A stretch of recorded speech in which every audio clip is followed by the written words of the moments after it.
Hello, my name is William Lofton, and I'm going to be covering the video portion for the statics project. I want to discuss a few points about the project before I get into the code.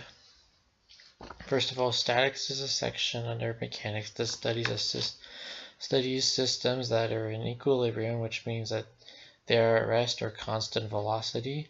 In these types of systems, all the forces and moments are equal to zero. For this project, we analyzed a system of a block with a certain weight hanging from the wall by two cables at specific angles. Now I wanted to get into the problem statement, or not necessarily the problem statement, but sort of what statics entails and its importance in modern society. So the study of static equilibrium is integral to creating stable systems. Modern, reliable, and sustainable public infrastructure is critically important to the country and to the world. Our public infrastructure helps connect communities, drives our economy, and keeps us healthy and safe.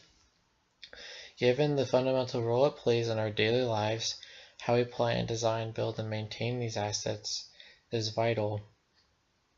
Engineers play a critical role in planning, developing, building, maintaining our public infrastructure stock. They are required to understand the fundamentals of physics and mechanics to help maintain and improve the infrastructure of society. This is particularly necessary in the design and construction of bridges, buildings, and roadways. So this project looks at solving a common problem found in mechanics that engineers come across all the time. So now that I've covered that, I want to get into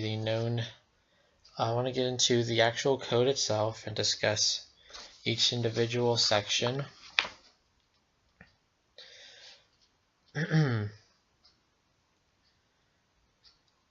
So for our known, we know that our distance, we know the distance d. We know W, which is the weight of the cable, and we know LAB, which is the length of the cable. We also know LAC min, which is the starting point of the length of LAC in feet. And I should mention that all the lengths are in feet and the weights are in pounds. We put this into a matrix M of D, W, and LAB. Our unknown outputs are LAC, the length of the cable in feet, theta, the angle of the cable that it makes with the wall in degrees, phi, the angle of the cable of LAC that it makes with the wall at point B in degrees, the TAB, which is the tension in the cable of LAB, and that is in pounds. TAC, which is the tension in the cable of LAC in pounds. Other variables are, for instance, M is the power coefficient of TAB. That is right here. These are all just comments. If you're having trouble seeing that, I just want to make that clear that these are just the comment portion, not the actual code. B is the coefficient of the power function TAB, and M1 is the slope of the power function right here. B1 is the coefficient of the power function. Tension AB is the label for the cable, and tension AC is the label for the tension in cable AC. So now I want to get to each individual portions of the code. The first portion of it is we created a matrix M here that has our individual values like I described up at the top. It has the weight, it has the distance d, the weight of the cable, and the length of cable AB. It also has negative values and values that are smaller than the then it has LAB values that are smaller and larger than D in order for us to do checks on the code, and that is what our loop does here. Hang on one sec.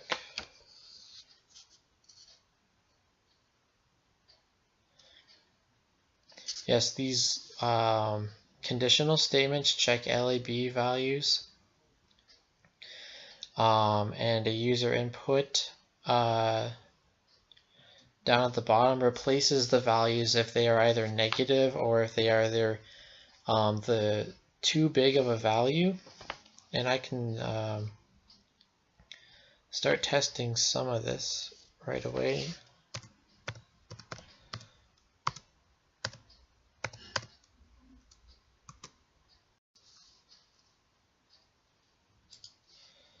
Let's go ahead and hit run.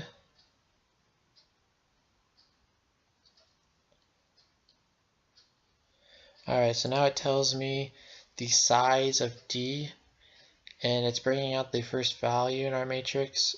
And so now it lets you know that it wants you to enter a value that's smaller than D. So I'm going to enter in a 1. And now D is 25, and so it wants me to enter a value again smaller than that, so I enter in 24.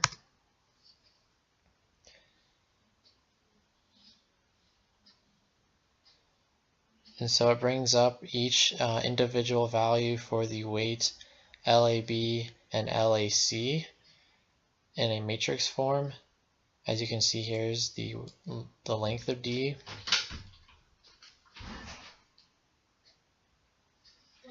The length of D, the length of LAB, and the weight.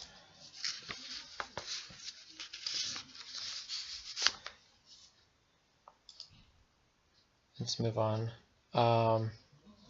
Again, we have more for loops that allow us to check the values here to whether if the value is smaller than D. If it is larger than D, it'll ask us to replace the value as a user input. It also checks if it's a negative value. That's actually what this code up here does. It takes your values and makes them an absolute value. Down here we have another for loop checking for LAC min, which is a given value that we have. And then we have, LAC min is a calculated value. LAC is a given value. And then LAC max is another calculated value.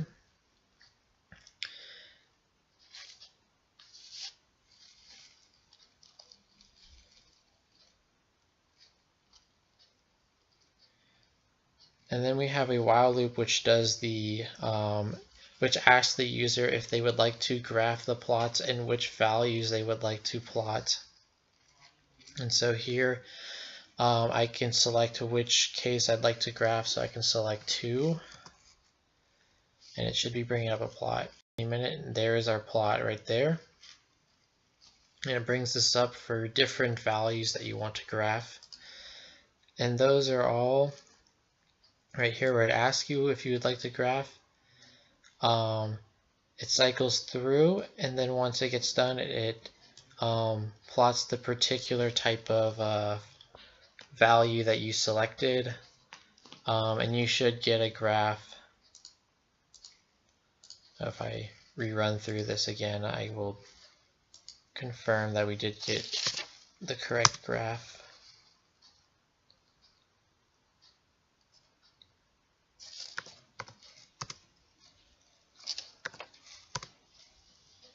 Alright, there it is again. Just a simple figure, but we get the correct slope. The axes aren't labeled, but it should be tension on the x-axis. and weight on the y-axis. That is an overall summary of our code. There is, and I forgot to mention one key factor. Let me go to it here, is the function. This function allows us to calculate all of our values. So our inputs are D, LAB, TAC, and W, which is a matrix. Our outputs are TAC, TAB, and theta. Theta equals arc cosine. And this is the law of cosines. And then phi is the law of sines. We plug that in to find TAC and TAB. And that's where we get our values for each of those.